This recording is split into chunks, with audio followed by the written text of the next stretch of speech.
Bonjour ou bonsoir, selon l'heure à laquelle vous nous regardez.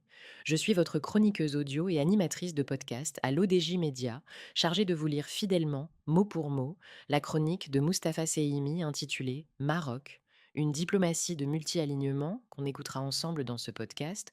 L'auteur commence son article ainsi. Dans un monde géopolitique fragmenté, le Maroc trace une voie singulière, celle du multi-alignement. Mustapha Sehimi analyse ce ni neutralité passive, ni alignement idéologique, une stratégie qui conjugue pragmatisme, agilité et souveraineté. En misant sur la flexibilité des partenariats et la diversification des alliances, le royaume développe une diplomatie capable de dialoguer avec tous sans se soumettre à personne. L'histoire s'accélère.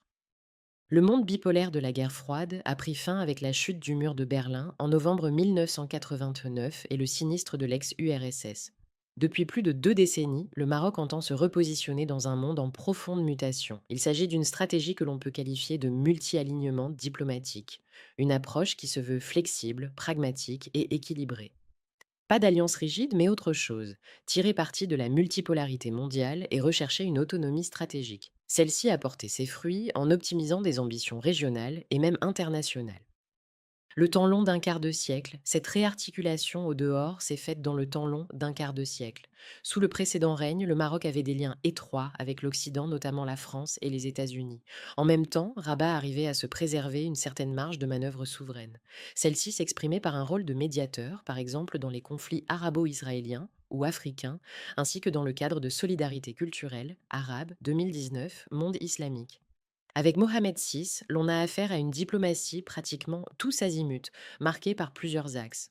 Le premier a trait à un partenariat occidental renforcé, statut avancé avec l'Union européenne, coopération sécuritaire et militaire avec Washington, membre allié majeur, non membre de l'OTAN depuis 2004, ainsi qu'économique avec l'accord de libre-échange depuis 2006. Le deuxième regarde l'approfondissement et l'élargissement de l'ancrage africain. Retour à l'UA 2017, expansion économique vers l'Afrique subsaharienne mais aussi anglophone, sans oublier une diplomatie solidaire et religieuse marquée du sceau de la coopération sud-sud, une doctrine royale qui a été affirmée au Forum d'Abidjan en février 2014.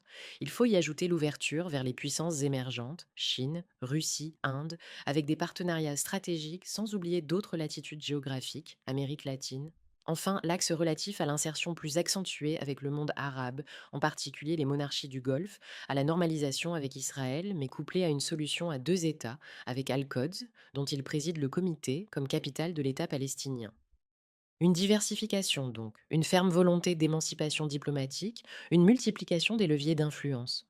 Pour autant, ce multi-alignement présente des enjeux en même temps que certaines limites. Il s'inscrit dans une approche d'autonomie stratégique et d'affirmation régionale. Il offre ainsi plusieurs avantages stratégiques majeurs. Pas d'alignement sur un bloc géopolitique, choix des partenaires suivants, les intérêts nationaux, soutien renforcé et élargi à la cause du Sahara marocain, une dynamisation économique avec l'ouverture vers de nouveaux marchés, Afrique, Golfe, Asie, hub régional. Le royaume, par sa stabilité politique, bénéficie d'un leadership régional conforté, ses opportunités d'investissement, si bien qu'il s'est imposé comme un acteur pivot entre l'Europe, l'Afrique et le monde arabe. Cela dit, des défis et même certaines ambiguïtés ne sont pas à évacuer, tant s'en faut. Il faut en effet veiller à surmonter la fragilité de certains équilibres liés à des relations parfois contradictoires, Israël et certains pays arabes, États-Unis et Chine. Des frictions et des tensions même n'ont pas manqué avec des partenaires traditionnels, France, Espagne, Allemagne, notamment sur la question nationale. Le multi-alignement a un coût, pourrait-on dire, celui d'une crédibilité à préserver par le renforcement de la gouvernance, l'attractivité économique et la stabilité institutionnelle. Une maturité géopolitique, de plus, ce qui s'apparente aujourd'hui à une neutralité active, peut être difficile, voire problématique, si les rivalités et les tensions internationales devaient s'intensifier. Le Maroc n'ignore rien de tous ces paramètres, mais sa diplomatie a capitalisé un savoir-faire, une agilité, une sagacité aussi. C'est là le reflet d'une maturité géopolitique servie par une volonté d'indépendance face aux grandes puissances. Sa diplomatie est intelligente, pragmatique, ouverte. Il bénéficie d'un statut de pays influent, dialoguant avec tous les pôles de puissance, tout en défendant fermement ses intérêts nationaux. Sa grammaire de diplomatique est lisible. Elle est pourvoyeuse et productrice de paix, de coopération, de partenariat. Le multi-alignement qu'il pratique n'est pas un simple opportunisme, mais une vision stratégique conjuguant la flexibilité et la souveraineté. Une place à part à l'échelle régionale et continentale qui traduit sa capacité d'adaptation à la volatilité des rapports de force mondiaux. Merci d'avoir suivi cette lecture fidèle et intégrale de la chronique de Mustapha Sehimi.